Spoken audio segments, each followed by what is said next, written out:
Hello, everyone, and welcome back to another episode of All in All with Alex. I'm your host, of course, Alex. Today we have a very special guest, Miss Monique. How you doing today? Doing great. I'm trying to make sure I can stay on. I guess I got to make sure I stay plugged in. But other than that, I'm doing fantastic. Okay, great. That's what we like to hear. So, can you give the people a quick background about yourself, and then we'll dive into the questions? Sounds good to me. Sure. Well, here we go. I'm Monique A.J. Smith. I'm a leadership strategist for athletic departments, sport organizations, and individuals who wish to advance in athletic administration, sports management careers. Okay, perfect. So, what inspired you to start Seeds of Empowerment LLC, and what is its primary mission? Well, I actually started that in 2005 when I was doing my 9 to 5. I was working with the CIAA. I was there for 13 years.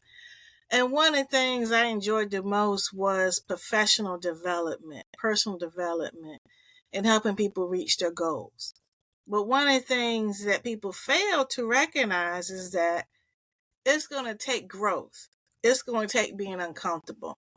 And so I want to plant the seed of being uncomfortable, but thinking about what is going to become of it after you go through your growth period.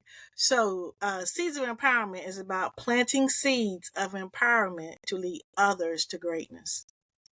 Okay, cool. So, can you share some key insights from your 30 plus years in sports management? Well, I will tell you, we're in a very interesting time because athletics has become fluid.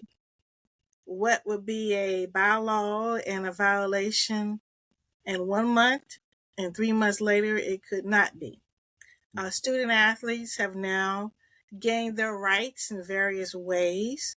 One of them is transferring as many times as you like, with a little bit of guardrails, but in general, you can transfer more than twice. Right. Okay. Then we have the name, image, and likeness, which is now I'm trying to get the students and families to realize that you are already a brand. You don't have to wait for a brand to fall into your lap. And then we have some students who wish to become employees. And so, so again, my 30 years, this is a new frontier. And because I do teach at Hampton University, I teach sports management courses, I'm trying to prepare the individuals to be ready for the pipeline for the new day in athletic administration. Okay. So, so how has your experience in collegiate athletics, especially with the CIAA, shaped your approach to leadership? Well, before I came to the CIAA, I was on a college campus for 10 years. First 8 years was at the St. Paul's College. I went there as a sports information director. Eventually, I was interim athletic director for 2 years. And then I left and went Division I in compliance. And so I interned with the CIAA when I was in college, and the commissioner said, come on back home. So I was there for 13 years. So what I brought to the CIAA was campus knowledge of what was needed from a conference office, policy procedures, assistance, knowing how, and I served on a lot of NCAA committees. So those committees really did a lot of shaping because I knew if we were going to be able to play in postseason play, be able to get these monies that were based on the number of championships you hold, be in good standing with the NCAA, filling out, completing a lot of forms and things of that nature. So that shaped me, and being an educator for the campuses to say, look, if we don't do this report right, people gonna make assumptions about us. And so we need to be aware of how to fill this out correctly and what message do we want to send. Okay. So, what made what motivated you to create significance in athletics and sports magazine, and what impact do you feel like it has had? Wow. Well, at first, I was trying to. Many people want to know how do they do what I do, meaning the consultancy piece that I do. Mhm. And I said, well, while you got your 9 to 5, you need to be able to get your expertise out there automatically. And so I've been consulting even when I was in the CWA, like I said before. And one of the things I was known for was helping women get the ADC with the retreats that we would have and things of that nature. And I would bring a facilitator in to address some of the issues that I saw we needed to elevate ourselves up on. But I could not get, so I created like a speakers bureau, but I really could not get people to grasp that concept.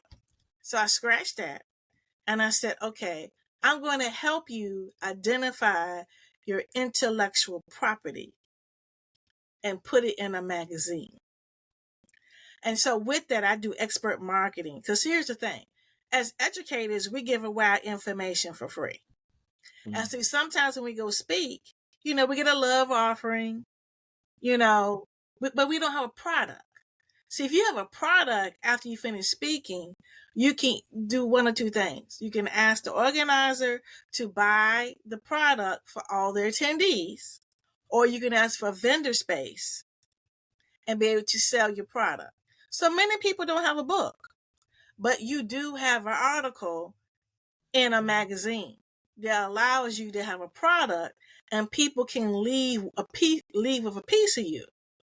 Just trying to get them to see if you want to become a consultant, which is an entrepreneur, you have to think that you have something to offer someone, a product. Now, the interesting thing, if you've been at one institution, another institution, and another institution, you might have created programs and done different things. And the program might belong to the institution, but the process you took to create the program is your intellectual property. So I help them package that to be able to monetize that. Okay. I like that. I like that. Thank you. So can you discuss the importance of featuring Black women sharing their specialized knowledge in your magazine? Well, here's the beautiful thing. We just launched our eighth issue. It's on Amazon. And we're able to pinpoint when someone says we need an expert in blank. So, for example, I was asked by the Charlotte Mecklenburg County Coaches Symposium to speak. And I said, okay, and that's when I could speak on. And I said, well, I have a signature workshop I'm doing now. Is our playing field is expanding. I don't say it's changing. I say expanding because if I say change, your body automatically goes into fight or flight. So if I say exploring, you go into like, okay, let's see what we can do. All right. So then he said he also had some other openings. He wanted to have a mental health person. I've had several mental health people in my magazine. I was able to invite one of my clients to be there. Another one, he was talking about parent engagement. All right. Fan engagement. I have another person who talks about risk management. And then she just started a whole Facebook group called what? Sports civility in sports community. And so she was able to come with me. I had all these women with me to be able to share their intellectual property because again, they created workshops. They created something to address the need. The young lady that came with mental health, Dr. Jaquana Jackson, she actually deals with trauma and women in sports as athletes. And so that was a very unique piece. And they had people come to their table afterwards. Again, she's a perfect example. She didn't have a product. Dr. Jackson did not have a product. And so she bought the magazine and was able to upcharge it, all right, because she was going to sign it and be able to say, have engagement with people. So then when the person takes the magazine home and share it with somebody who may need it, then you take care of your story on and on. Mm-hmm. Okay. So, how has your podcast entitled "A Chat in the Garden" evolved over its 10 seasons? Well, we are in our 11th season now. August started season 11. Okay. And we're actually internationally known. Okay. I'm booked now. We're in August, and I'm booked now until July 2028. Oh man, 2028. No. Sorry. Oh, 2025. I was gonna say, 2025. wow, that's No, three. no, no. No, I'm sorry. Yeah, You fine. 2025. 2025. You Yeah. fine. No, I haven't gone that far. I mean, I actually could. I actually stopped. I was like, I'm not going to book anybody else. I don't want to follow over uh like have 12 months ahead. I'm Mhm. already like, 11 months. Right, So right. but no, it's really great because when I travel, people say, "Are you the chat and the garden lady?" I'm like, "Yeah." So when I travel, I do have connecting events.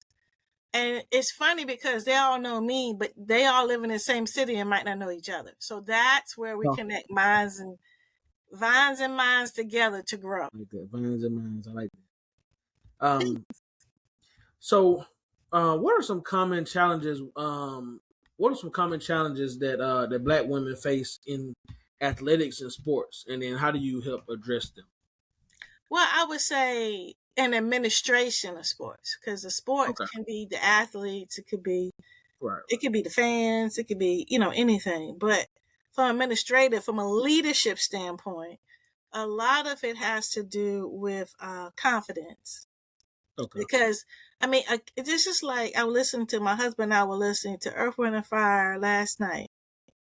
And it's something about a child does not have any fear. They just go out and they go see somebody in the mall, and that's my new friend. Mm-hmm. But then life starts hitting them, and they start having fears and having concerns. So, when, that's what I mean. I mean, you probably have confidence, but sometimes something starts happening that you kind of go like, I'm not going to address that. No, I don't want that position. No, I'm going to stay right where I am Mm-hmm. because it's comfortable. I'm going to tell you, you can't grow when you're comfortable. And they miss out on opportunities. Or, funny thing, they don't even see the possibilities. And that's where I come in with planting seeds of empowerment to help them see some things. A young lady just emailed me right before I, came on with you, and I was addressing a question. Young people are trying to get in. My whole point is to increase the pipeline, so then the next and next and next can come. Um, but you know, she's like, "How do I get my first start?" Now you see, life ain't hit her yet. She's eager and whatnot. And so that's why I started a podcast. It's not just like what advice I can give. What I'm going to tell her is search within the group, not for a person per se, but with the area. She wants to be in communications of sports, which is sports information, sports communications, broadcasting. And so then she's going to be able to look and see what podcasts relate to that and then listen to that path. There's something about seeing, because again, seeing is being and believing when you see it.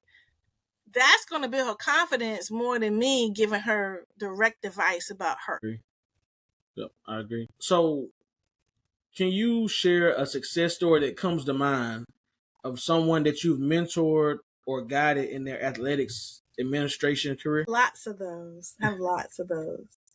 Oh, one that comes to mind. I'm not going to take. I'm going to take a student. Okay, Okay. actually today, matter of fact. Okay. So I was in my office, and one of my Hampton University students, male, matter of fact, just want to give you, I'm equal opportunity when it Mm-hmm. comes to mentoring. It just so happens that my business is concentrated with women, but I do help men. So young man comes, he is a lacrosse student athlete in my class, sports management. And I think a lot of this has to do with just watching me. Um, I'll give you two in 1 week. Also had another young lady come see me Saturday at my house. Now she is someone that was a freshman in '94. I had two young ladies come in my office at St. Paul's College and want to be my intern as a sports information director. I had two young ladies. Both these young ladies end up running their own athletic department, sports formation. One is Aurelia Washington. She's still at John C. Smith. April Emery became the first Black woman on COSADA, which is College Sports Information Directors of America. First Black woman on their board. I think that was maybe 2008 or something like that. I was blown away because I was I belonged to COSADA in the 90s. And to have somebody that I trained become the very first Black woman on COSADA board, man, I was just floored and just so proud. And so that same young lady was just acknowledged, I think, the Hall of Fame. Because again, it's like 10 years. You like say 08 and then 2018. She got the Trailblazer Award for a national. I mean, can you imagine all colleges, Division 1, 2, and 3, NCAA, junior college, all of them, Black woman, Trailblazer Award, April Emery, somebody I trained. Yeah, that's amazing. She came by the house on Saturday. I was so tickled pink. Yeah, that's great. That's great. I mean, it sounds like you're changing the college administration world one person at a time. So yes, it's always good. Yeah. So okay, so you got a lot that's going on. I mean, you're a leadership strategist, educator, podcast host. How do you balance all those roles? Oh, you should see my notes right now. Yeah, I mean, I set boundaries. Mm-hmm. I set boundaries. And I live by my calendar. And you really do have to manage expectations of others. You can't control how and what they say or respond, but you can say, I will respond on this day at this time.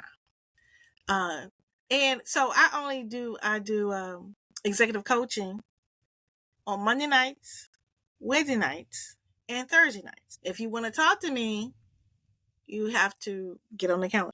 Even if you know me, you better text me because I'm not answering the phone. Yeah, I mean, but April, she never. So again, people know she never calls, so I answer her call.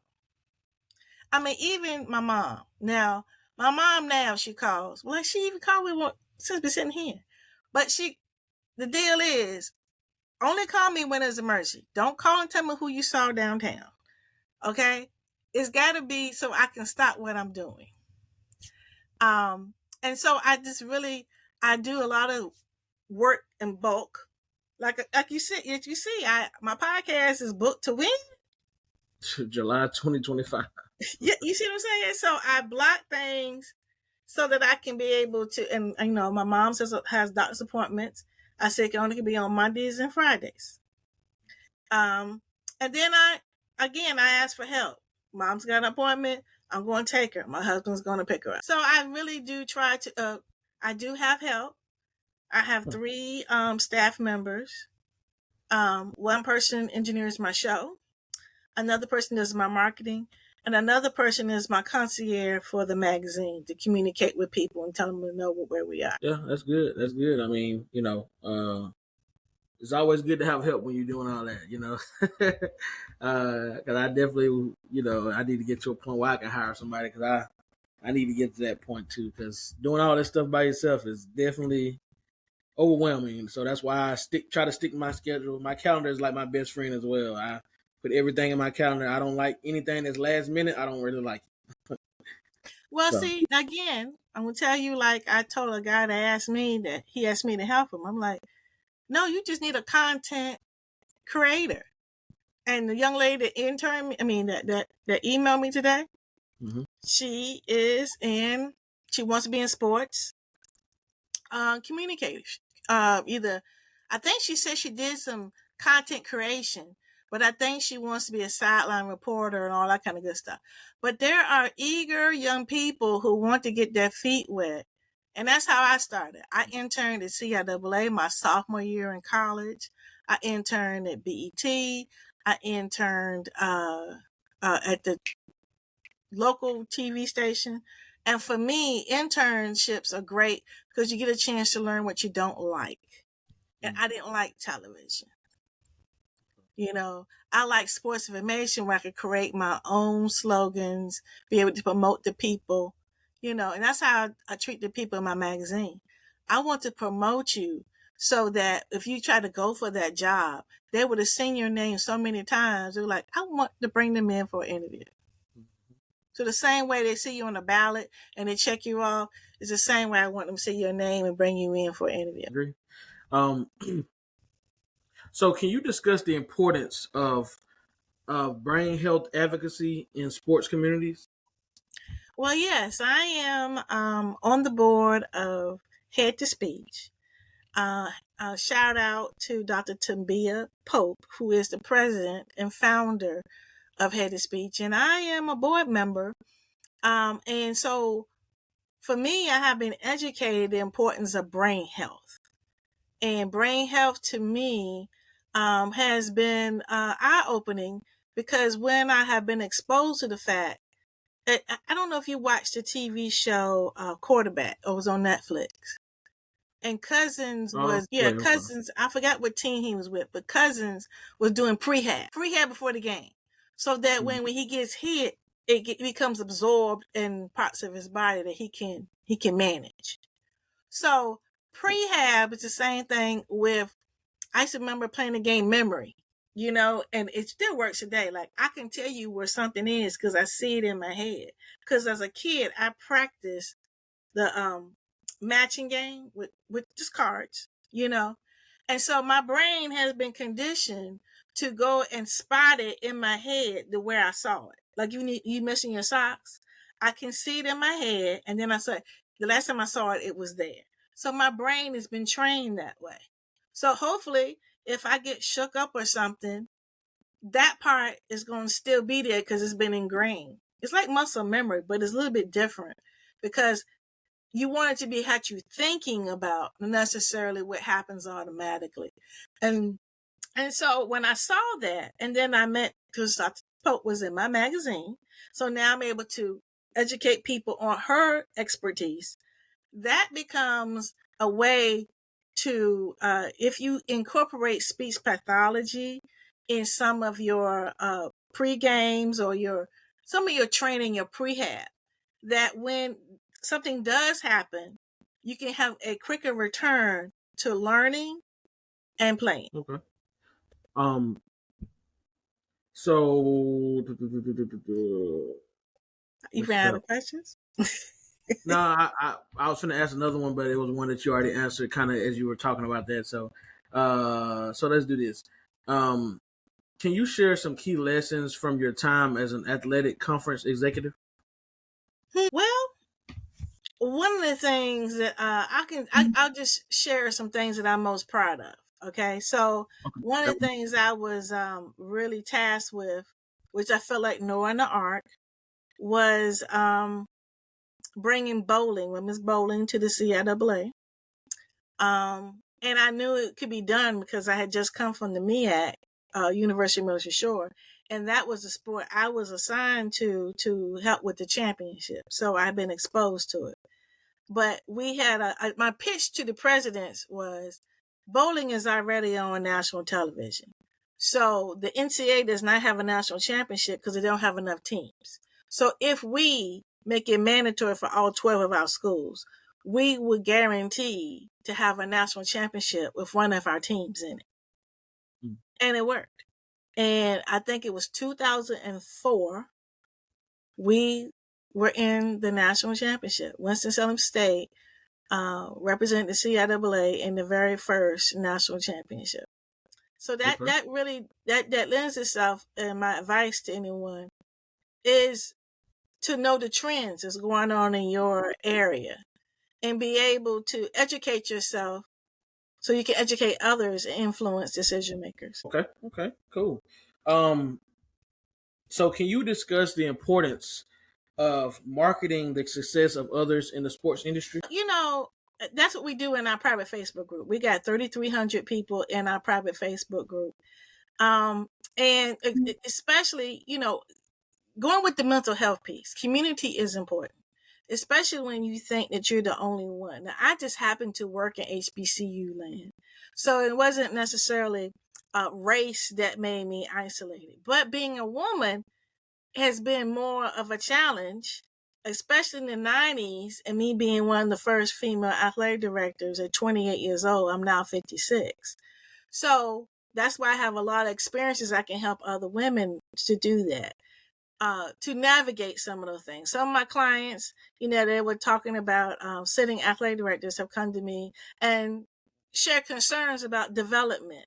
So development is a person who goes get money for the whole campus. Well, most people want to be associated with who? Athletics. And it's easier for you to get dollars than the university. And so they ask for their list. Now, that's not cool. They try to control their relationships that they made. And so I try to advise them to say we can partner and we can add value. So let me give you one example that just happened this past week that gave me a great example. So if you watch the Democratic convention, right? National convention, they had suites just like we have at sporting events. They got VIP pieces and all that kind of thing. So most of the time, athletics wouldn't have any access to that, correct? Right. But somebody in the president's office would. Okay? So if somebody gave to athletics, and I know that they would love to be in the presence of Michelle Obama, all right? Okay. So guess what? I can say, my relationship in athletics, I can say, I know that you really love that Michelle Obama book. I know that our president has access to a suite. Would you like to attend? But there is a cost. I partner with the development office. How much do you want to charge this person to get the ticket to meet Michelle Obama in Dr. So-and-so suite? That's how you partner. Now, if the person pays the money for that, then she becomes your person. But not me just giving you my whole list. You added value because I'm not going to lose her because I'm the one who made the bread. So I train, again, politics is not a dirty word. All right? It's all about relationships. And I have a whole thing about how not to avoid politics. It's just like playing spades. You can win a hand of spades while having no spades in your hand. Am I right? That's right. You just got to know how them cards fall. So that's right. What I just said, you're going to probably have a lot of tension with your development office because, she's taking money and we can go get. No, you just listen to see what's important. You listen to see what's important to all parties. Okay? Then you earn trust. That she, when she says she's going to do something, she's going to do that. She's consistent. All right? She's consistent. Same thing with spades. You know when a person always gets excited about, they always play all their aces all at one time? Mm-hmm. You know what they're going to do. This person never reneges. This person hates to get set. So she is not going to overbid. Okay? All right? Mm-hmm. This person is not going to say anything. She's going to allow that other person to make all the bids and she's going to follow suit. Mm-hmm. You earn trust. People know what you're all about. A means allow things to happen. Because when you allow things to happen, you really do find out who's on your team. Now, I got a young lady right now that changed presidents.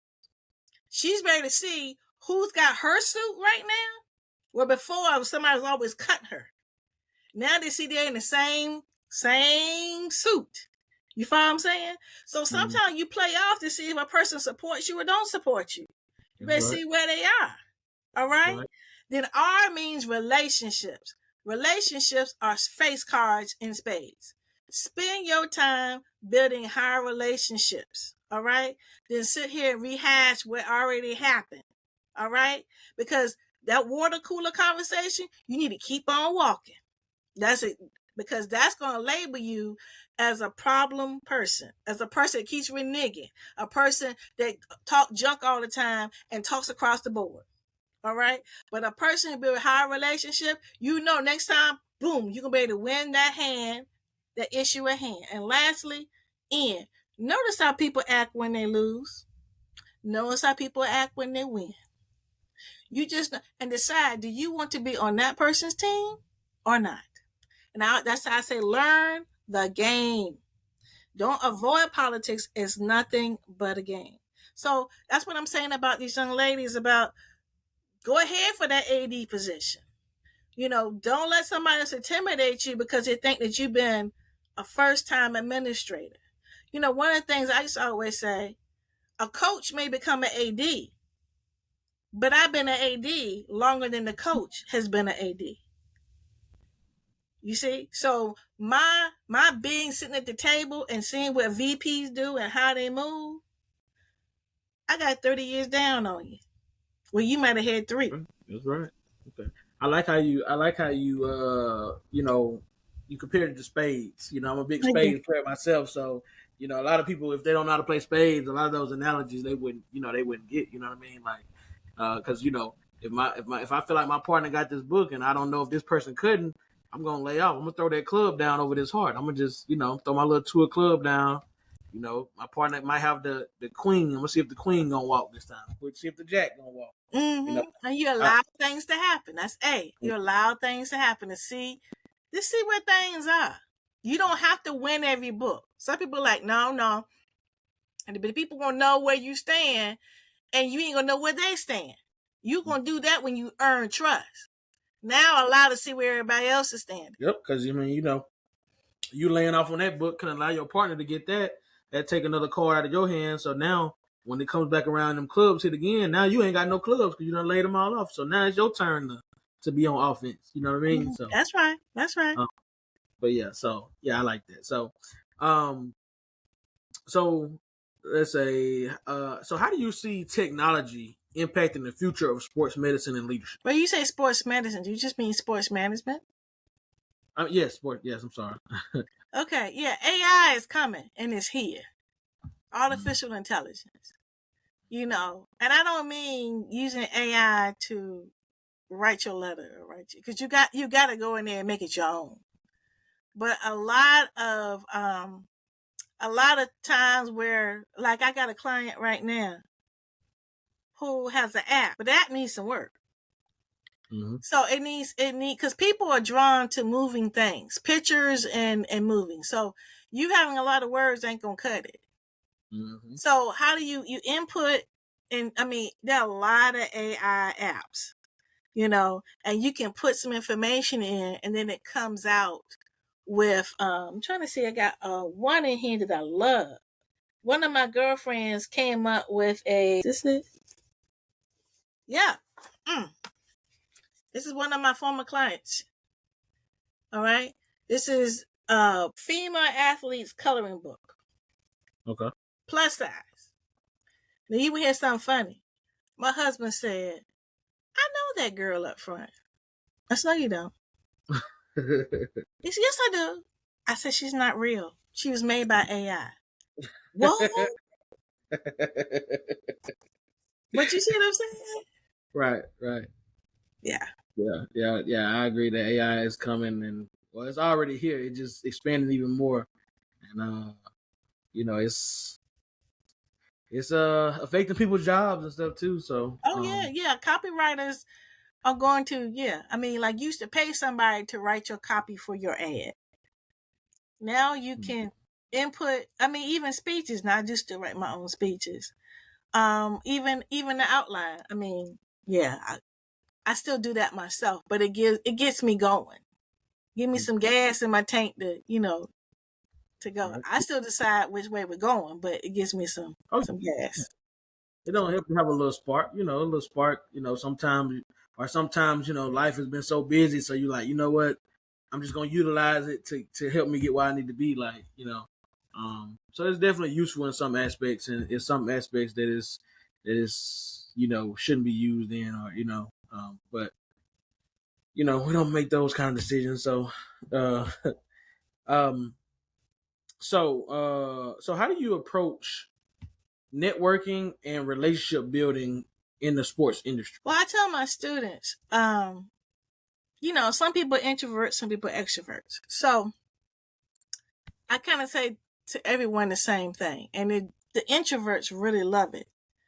I would say when you go into a conference, go and decide who you need to meet. Go and research them. Now, I don't mean like, go to a beeline, when you get there, but have something to say with substance. If they have a book. Oh, I read your book. So and so and so. I have a question about blank. Or I'm from this town here. Do you happen to know? People do this all the time. Do you know so and so? Her grandmother and I went to the same church. Have something to connect, because again, you want the person to remember you, and whatever you say or question to them is how they're going to remember you. Right. I would agree. I would definitely agree with that. First impressions mean they're not everything, but they mean a lot, a lot. Because a lot of times perception is reality. So what somebody perceives you to be is who they think you are, even though that's not who you are. So that's right. So, is there anything that you really just want to make sure you drive home for the listeners out there in the world? Well, for me, it is because again, I plant seeds. Mm-hmm. If it's something that you want to do, there is some book out there to help guide you to do that. All right.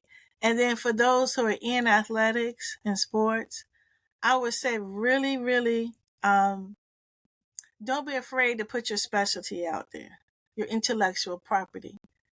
And I'm here to help you to do that, for me to help you get you. Because again, standing out is not a bad thing. We have a hard time doing publicity for ourselves. And that's how you go. I mean, again, in order to do for others, you still got to stand out. You got to be in the front. So I just need to, get that, rewind that, get and erase that conversation in your head. I need to be humble. All right. And the old saying, what? Shut mouths don't get fed. Mm-hmm. So shut mouths don't get chosen. All right. So I would love to help you be able to put out your intellectual property. Connect with me on LinkedIn at Monique A.J. Smith. That's where I like to start our conversation. Okay, perfect. So I want to take this time, Miss Monique, to tell you that I definitely appreciate you coming on today to talk about, talking about the sports industry as a whole for the most part, but also how to certain ways to market yourself and talk about the importance of people of color being in certain positions and paving a way, and all the many things that we discussed today. I definitely want to tell you I appreciate you coming on today to talk about it. I really, really appreciate you having me on your show. I appreciate that. Oh yes, no problem at all. So everyone that's watching, you guys go to the description or the show notes. You'll see the link for her LinkedIn to contact her, chat with her, follow her. Just go support her in every way possible, you guys. Go check out her magazine that just recently came out. And just support her in every way possible, because the work that she's doing is amazing work, you guys. So we got to be better at supporting each other. So thank you all for watching. You guys have just watched another episode of All in All with Alex, and we'll see you guys on the next episode. Peace.